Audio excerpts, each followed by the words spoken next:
Sreenivasan script എഴുതി കഴിഞ്ഞാൽ അതിനകത്ത് ഒരു സീൻ പോലും വേറെ ആൾക്ക് എഴുതാൻ പറ്റില്ല. അത് ശ്രീനിവാസന് മാത്രമേ എഴുതാൻ പറ്റുള്ളൂ.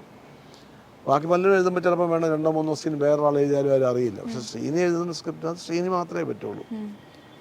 എന്ന് പറഞ്ഞ പോലെ സിദ്ദിഖ് ലാലിൻ്റെ പടങ്ങളിൽ അവരുടെ സിറ്റുവേഷൻസ് ഉണ്ടാക്കുന്നത് അവർക്കേ പറ്റുള്ളൂ. പിന്നെ അവർക്ക് വേറെ ഒരു വലിയ പ്രത്യേകതയുള്ളതെന്ന് വെച്ചാൽ ഇപ്പം നമ്മൾ തമാശ പറയുമ്പോൾ ഇപ്പം ഞാനൊരു തമാശ പറഞ്ഞു, ആ തമാശ വേണമെങ്കിൽ വേറെ ആൾക്ക് പറയാം. വേറെ ഇന്നസെൻറ്റിൻ്റെ പറഞ്ഞ തമാശ ഞാൻ പറഞ്ഞാൽ കേൾക്കുകയില്ല, മുകേഷ് പറയുന്ന തമാശ ഞാൻ പറഞ്ഞാൽ കേൾക്കുകയില്ല എന്ന് പറഞ്ഞ പോലെ ഓരോരുത്തർക്കും തമാശ പറഞ്ഞ രീതിയുണ്ട്. അത് പറയുന്നതിൻ്റെ വോക്കൽ ട്രിക്കറിയാണ്, അല്ലെ അത് പ്രസൻറ്റ് ചെയ്യുന്ന രീതിയുണ്ട്. വോയിസ് കൾച്ചറിങ് ഉണ്ട്, പെർഫോമൻസ് ഉണ്ട്, പല പല രീതിയുണ്ട്. ഇന്നസെൻറ്റിൻ്റെ ഒക്കെ പെർഫോമൻസും കൂടെ ഉണ്ട് അതിനകത്ത്. അത് പലർക്കും പല രീതിയാണ്. അതുപോലെ സിനിമയിൽ ഇപ്പം നമ്മളൊരു തമാശ എന്ന് പറഞ്ഞ സീൻ എഴുതി വെച്ചാൽ അത് പറയുമ്പോൾ തമാശ, അത് എടുക്കുമ്പോൾ നമ്മൾ കാണുമ്പോഴാണ് തമാശ ഉള്ളത്. ഇപ്പോൾ ഒരാൾ ഒരു ഡയലോഗ് പറയുമ്പോഴായിരിക്കില്ല ആ തമാശ, അത് കേട്ട് നിൽക്കുന്ന ആളുടെ എക്സ്പ്രഷനിലായിരിക്കും ചിലപ്പോൾ തമാശ ഉണ്ടാകുന്നത്. അതെങ്ങനെയാണെന്നുള്ളത് സിദ്ദിഖ് ലാലിന് നന്നായിട്ട് അറിയാം.